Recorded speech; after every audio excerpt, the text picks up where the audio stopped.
SMT Nation, we are back. Nation, in today's video, we're going to talk about this uncarrier press release from T-Mobile.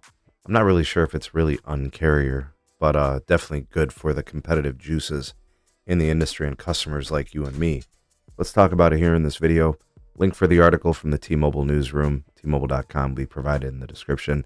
Ways to support us can be found there as well. Please do like and share this video, subscribe if you're new here, and turn on the bell notifications icon to never miss an upload from the SMT. All right, folks, so this plan, this promotion, not a promotion, program, that's what I was looking for, program from T-Mobile is a commitment to build out their 5G network in rural America. So it's easy to look past the smaller communities, the less densely populated areas within the United States. Those small communities, because there isn't a lot of population, don't have a very sizable return on invested capital, right? So putting up a bunch of very expensive, costly to operate and build cell towers doesn't always make the most business sense. And it's why you don't see a lot of upgrades and a lot of new builds out in rural America. But T-Mobile has a duty and they have a responsibility to build a competitive network to those of both AT&T and Verizon, who largely have had larger networks in most of these types of places for a long time. So T-Mobile trying to get to that point where we can say they are competitive in these settings. So T-Mobile is building, I guess, an estimated 500,000 square miles of new 5G coverage across rural America, and at the same time of building out larger network access, they're also going to be building and developing 600 additional stores, having retail presence where folks can go in, buy service, handset upgrades, whatever, and you have to have retail presence in order to sell your network.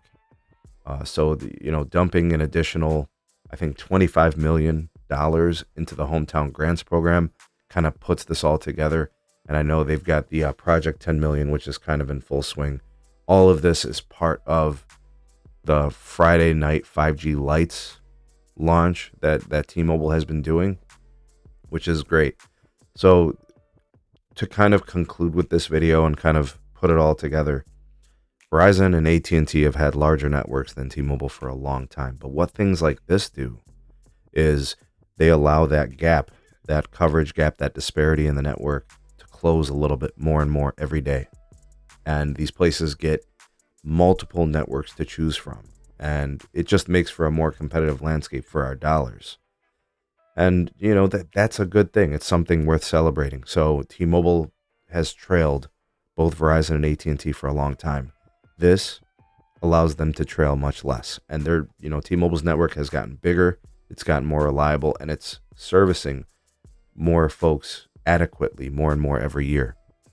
So I think this is worth mentioning. I think this is worth celebrating. And, a lot of these grants and stuff like that, yeah, they're tax write-offs, and you guys know how businesses do. But like I said, I don't think there's any version of this where we could say anything other than good things. It is great to see. So worth celebrating. The network gets better, consumers are winning, and you got options between multiple networks and businesses competing for your dollars. What do you guys think about all this? Sound off in the comment section below. The T-Mobile network gets bigger and better all the time. Thanks for watching. We'll see you on the next one.